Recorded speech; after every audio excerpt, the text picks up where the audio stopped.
So at the time of Swamp Thing came in 1982, Wes Craven's still kind of an unknown. Everybody knew he did Last House on the Left, but he was kind of under the radar kind of a director, right? He did some softcore stuff, and then the horror movie that went way over this way. So unconventional pathway to filmmaking. Yeah, and 82 is such a significant year because a lot of people, refer to 1982 as like the greatest geek year ever. There's even a 3-hour documentary about it.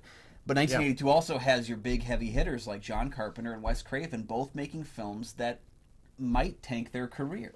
Yeah, we're going to talk about the risk of going on location instead of studio. Swamp Thing.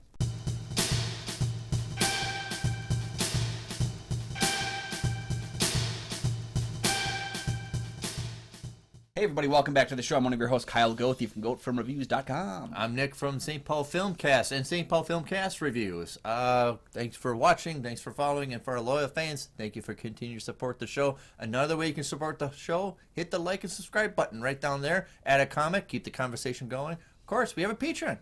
Check that out for some great deals. Both Kyle and I are members of the Minnesota Film Critics Association. Check out that webpage for critics' reviews, as well as you can find the links for ours. And today we're talking about from 1982. I always thought it was John Carpenter because, our favorite starlet, our dear from Fog and from, Escape from New York, Adrienne Barbeau was in this. Yeah, I didn't Adrienne realize you were Barbeau still was in here. this. Yeah, so I always thought, as a kid, I thought it was John Carpenter. We're talking about Swamp Thing. What's going on? So soon after arriving at a research station, Alice Cable's colleague, Dr. Alec Holland, is hit with an explosion of his very own formula, transforming him into the half-man, half-plant, best known as Swamp Thing. Okay, quick introduction. This is created by Len Wein, DC writer. He came up with the concept, but he didn't really have a name for it. He kept going, we're developing this Swamp Thing. And eventually just like, you know what, I'm just going to go with it. This kind of character.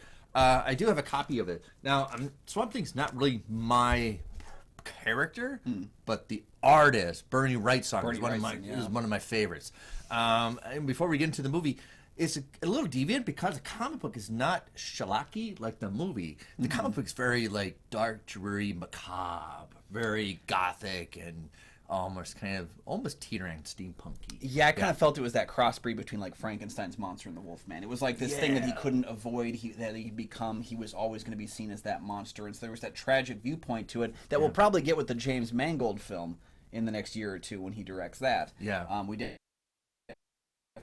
Film. I'm always before we give it. I always feel like what Hammer films made made Swamp Thing. Yeah. Then you get what it feels like in the comic books. All right, continue on. What's going on? Well, so this is a movie, of course, that Wes Craven wrote and directed it. But what's so interesting about Wes Craven is when you look at his body of work, and that includes, I guess, the softcore stuff too.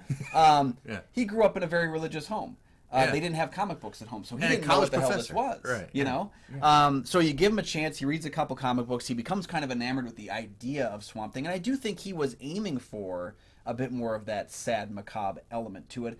Yeah. I just think the movie itself ended up kind of schlocking it up just because of, I guess, the problems inherent within. This movie did get kind of rearranged quite a few times, and there were some major issues with capturing Swamp Thing on film as well. Right, they film it with Ray Wise doing it and the stunt double, and eventually they went wholehearted with the stunt double. Yeah, which I think is, I actually really like Dick Durock in the film. Yeah! But it is such a loss to us that we lose Ray Wise as early as we do into this film and don't get to see elements of him. It's too bad that Alice meets him before the accident and we don't have flashbacks. Again, this is stuff that could have been fixed if they had known they weren't going to use Ray Wise, but problems that happen with film are problems that happen with film. You and I have both heard these stories 1,000 times. You don't go in planning to make a rough time, but rough times are always ahead. Right. A lot of documentaries of the making of this movie really cited a lot of difficulties making it. A lot of reshoots, a lot of difficulties filming in a swamp. Just like they did the Muppet movie with Kermit in the swamp, and that was a difficult shoot of just Kermit playing the banjo in the swamp. Sure. And now you're doing this with on locations, and I think it was Wes Craven's decision. I think the studio wanted to be inside the studio. Wes Craven thought it would be better to be on location, but of course you have to deal with a lot of the bugs and caterpillars and all that stuff. So nature kind of fighting. I do like this concept of, monster and pretty girl kind of a thing. It always works. Universal Picture knows that. Also, he's condemned, but he doesn't really remember being Alec Holland. He through this version of the film, at least in what they present with us, he remembers her. He remembers a humanity, but maybe not his specifically. That's at least how I took it. Yeah. Is that he is kind of like thrust into this role of protector of the swamp, protector of the nature that's there, which is something that I think is inherent to Holland. That's what he's experimenting on, is protecting nature in my mind. Yeah. And so that relationship he has with Adrienne Barbeau, and that's, I think, maybe the strength of the film, is that if we're going to lose Ray Wise and we're going to have a non-talking creature paired with an actress, Adrienne Barbeau's a really good actress. Yeah. And I think, she gets kind of pegged as being a genre actress, but she's done some really great work, and I think she is pretty solid as being one of the only humans really appearing for a bulk of the film. Right. It takes a long time to get to Swamp Thing. There's a lot of slow burning, building up story, building up tension. That I remember as a kid, we fast forwarded. I remember watching the first third of this movie because they're like, we got to get to fast forward to get to the part. So rewatching it actually from the beginning is kind of cute. It was like, oh, I remember it takes a long time to develop, and also he gets entrapped by Louis Jourdan, who plays the nemesis, our king. Yeah, and I think he's the only person who returns for the sequel. I guess Dick Durock as the Swamp Thing himself. Return of Swamp Thing has the best intro.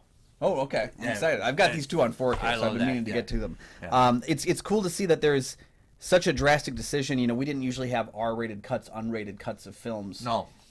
Back in that time period, because there was no home video on the same level as what we would have in the 2000s. You guys should. But what we have here is a PG cut that was made for America and an R-rated cut for Europe. And then there was that whole issue when the film came out on DVD where they released the R-rated cut with the PG label, and they had to recall it because the film featured graphic violence and a very notable, very gratuitous nude scene with Adrienne Barbeau that was against her contract. Yes. Yeah. When she was in the swamp. I understand. It's logical. We need a horror director to direct this movie. But I think you try to, and you just mentioned it, you try to appeal to the masses, broader scope. I think if you focus on the people who know the story and like it, you'll get to expand your audience rather than try to cast a wide net. Work the fan base first and then branch out. And I think that'd be the next approach. The TV series is wonderful. Which one? Right. The one that followed the film here? Because there was 3 seasons of a show, I think, in 1990. Yeah. There was an animated series, which is not very good. Not the animated series is very, that's almost like X-Men kind of thing. Yeah. And then there was that 2019 TV series that ran for 1 season, and it got canceled after the first episode aired. We get a quick little peek of Adrienne Barbeau in the first episode, I believe. Yeah. Which was pretty good as well. So it's interesting to note how wide sweeping the Swamp Thing franchise is. Like, it actually did pretty well for television and film. It had 2 films. There's a 3rd one on the way out soon. Yes. It's got 3 different TV shows that ran for a total of 5 seasons. Well, you let us know which one. The 2018 series I thought had really good bearings. Getting experience is going to be good. Yeah, just never had a chance. And I think that's kind of what always Swamp Thing will have, is if you don't have a director and a studio that are willing to kind of push forward with it. Right. I think this was going to be always a case where this movie was not given the attention needed to make it something truly I think you need to start with Swamp Thing right away and do maybe flashbacks to cut to how he got there. Yeah. I don't think you need to do step by step of the whole procedure, why he's there and who he is. I think you need to start with the monster right away in the swamp. Yeah. Get your audience, settle the story down, and then some kind of battle with your antagonist. I think it does take too long to get that initial character out. Yeah, you get kind of bored. And I think we know Swamp Thing's in the movie. He's on the damn poster. Like, you know, it's kind of like, you know, it's there. I do think if they had known that they weren't going to get to use Ray Wise, they should have had Adrienne Barbeau's character know him before the accident. Right. And of course, you can see kind of the tears from the out costume coming because somebody takes, and it wasn't really fit for that kind of weather. So it's nice to see some of the tears and holes and stitching to keep it going. I don't know where that costume. I don't think it probably survived. No, I'd be surprised if it finished the one shoot. Right.